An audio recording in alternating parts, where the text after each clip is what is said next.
evening and welcome to Lagos Update on Lagos Traffic Radio 96.1 FM. This program highlights the activities of the Lagos State Governor and other state events. I'm Adeola Akindele. In the highlights of the program today, Lagos State Governor visits scene of Akpongbo fire incident. This and more after this time out. We'll begin today with this story. Lagos State Governor Babajide Sanwo-Olu has congratulated the newly elected national chairman of the All Progressives Congress (APC), Abdullahi Adamu, and other members of the National Working Committee (NWC) and zonal executives of the ruling party. He charged the Adamu-led National Working Committee to work tirelessly with APC leaders and stakeholders to make the ruling party stronger for it to retain power in 2023 at the federal level and win more states in addition to the 22 states currently governed by the party. Governor Sanwo-Olu praised President Muhammadu Buhari for his fatherly and leadership roles in ensuring that APC national and zonal executives emerged through a consensus arrangement, noting that many aspirants, especially the national chairman aspirants, stepped down because of the respect they have for President Buhari and other leaders of the party. Governor Sanwo-Olu, who is the chairman of the Finance Committee for the APC National Convention, praised over 7,000 delegates from 36 states and the Federal Capital Territory, Abuja, for participating in the convention. The governor also congratulated the representatives of the Lagos State in the National Working Committee, Dayo Israel, who was elected as APC National Youth Leader, as well as the former Lagos State Commissioner for Information and Strategy, Lateef Ibirogba, who emerged as Southwest Zonal Organizing Secretary. Governor Sanwo-Olu implored them to work hard with APC national, zonal and state executives, as well as party leaders and members for victory of the ruling party in Lagos State, Southwest region and Nigeria at large during the 2023 general elections.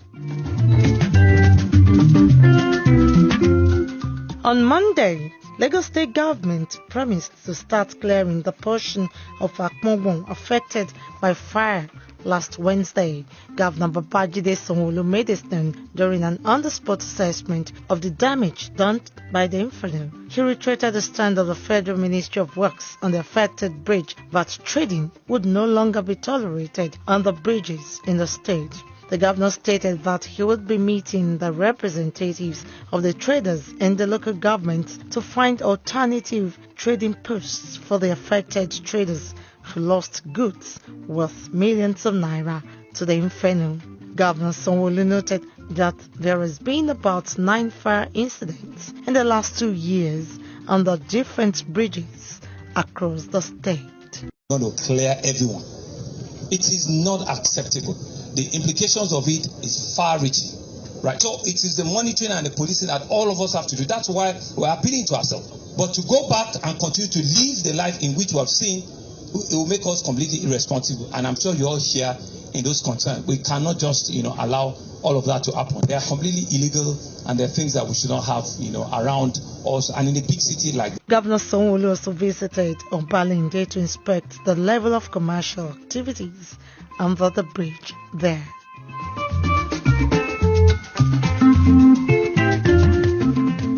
Also on Monday, Lagos State Governor Babajide Sanwo-Olu congratulated the national leader of the All Progressives Congress (APC), Asiwaju Bola Tinubu, on his 70th birthday.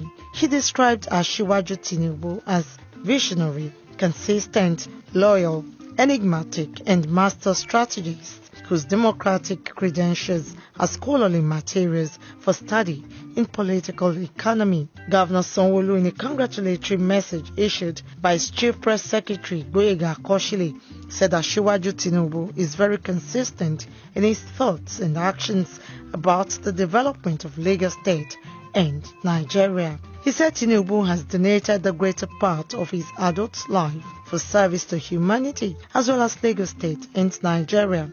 considering his contribution to democracy and good governance, especially the role he played during the aborted Third Republic and the struggle for the enthronement of democratic government after the annulment of the June 12, 1993 presidential election. Also, during the week, the Lagos State Public Works Corporation assured Lagosians of the commitment of the Governor Babajide Sanwo-Olu administration to sustain its efforts to make Lagos roads motorable all year round as the year 2022 rainy season creeps in. This assurance was made by the corporation's general manager, Lateef Shomide, during inspection of a rigid pavement operation carried out by the agency along Lasu Iba Road by Loma Dam site in Alimosho local government area of the state. Speaking on the strategy of the corporation to further reduce potholes and other forms of road defects to the barest minimum, Engineer Shomide stated that at the moment, Lagos State Public Works Corporation is massively deploying its jet patches with the aim of nipping emerging potholes in the bud before they degenerate to major defects that will call for more resources to fix. While acknowledging that many inner roads are calling for attention, the general manager noted that subject to available resources, many of the inner roads have been penciled down for rehabilitation this year. He expressed optimism that the outlook of Lagos roads can only get better by the day due to the collaboration between the corporation, Ministry of Transportation, the various local governments and local council development authorities, community development associations, and all relevant government agencies who are critical stakeholders in the quest to keep Lagos moving all year round.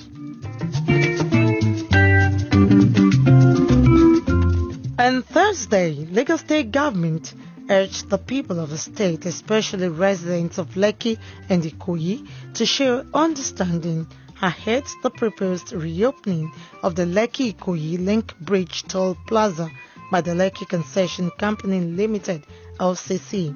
Lagos State Commissioner for Information and Strategy, Gbenga Omotosho, and his counterpart in transportation, Frederick Oladeyinde, as well as Home Affairs, Anofi Elegushi, made the appeal during the stakeholders meeting. The stakeholders meeting, which was held to engage key residents on LCC's plan to reopen the Lekki-Ikoyi Link Bridge Toll Plaza, was attended by stakeholders including the President of Lekki Estates Residents and Stakeholders Association, Olorogun James Emadoye, human rights activists, the media, and several other residents of Lekki, among others. Responding to the key stakeholders who expressed their views about the LCC decision to reopen the Lekki-Ikoyi Link Bridge Toll Plaza in April, Omotosho commended the speakers and implored them to share some understanding with the Lagos State government.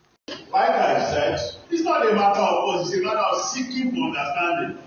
It's a matter of showing some compassion for people who have one thing or the other to do with this company. So I did not come to force anything on anybody. I do not have such power. Power resides with me. So it is not that I have come to force anybody, but I have come to seek understanding. Commissioner for Transportation Frederick Oladeyinde, who also appealed to the people not to be short-sighted, said the decision of the government is not to punish people, but to create an enabling environment for more jobs through private sector participation. Also speaking, the Commissioner for Home Affairs, Anofi Elegushi, said the stakeholders meeting was held to engage key stakeholders on the matter of reopening the Lekki-Ikoyi Link Bridge Toll Plaza. It's a very straightforward discussion. We want to collect toll. We don't want to collect it. We'll go back and report back. And this is what the people are saying. So we'll go back as the commissioner said. And we should give it to people that said, come and say your home. And that's what we've done. So please, let us work together. We are all human. He appealed for cooperation from the people, saying it is necessary for everyone to work together. In his address, the Managing Director, CEO of Lekki Concession Company Limited, Yomi Omomuwasun, said that a resumption of operations was necessary for the company not to default on its payment of local and international loans, as well as to cater for the welfare of its workers. Our promise is that we will continue to improve our operations using the feedback that we get from you, and that is why we are not taking it for granted that your input is very, very important to our operations. He said LCC has also introduced new technology and innovations to make movement at the toll plaza seamless and faster for commuters.